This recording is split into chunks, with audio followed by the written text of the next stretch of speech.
Hi అండి. ఇదొక చిన్న మినీ వ్లాగ్. షాపింగ్‌కెళ్ళి కొన్ని గ్లాస్ కంటైనర్స్ అయితే తీసుకొచ్చాను.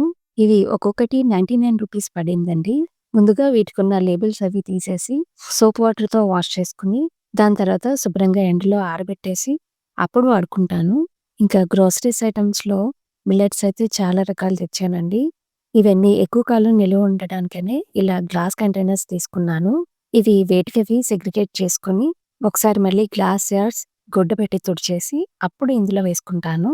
ఇవి 1 కేజీ పడతాయనుకున్నాను కానీ 2 ప్యాకెట్స్ కరెక్ట్‌గా ఇందులో పట్టేస్తాయనుకున్నాను. కానీ కొంచెం మిగిలిపోయింది. అది ముందు వాడేసుకోవాలి.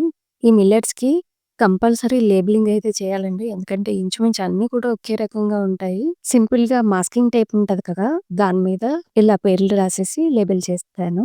నాకే కన్‌ఫ్యూజన్ లేకుండా ఉంటుంది. కొన్నైతే ఘీ బాటిల్స్ ఉంటాయి కదా! దాంట్లో వేశాను. మిగిలిన పల్సెస్ అయితే స్టీల్ డబ్బాలే వాడతాను నేను.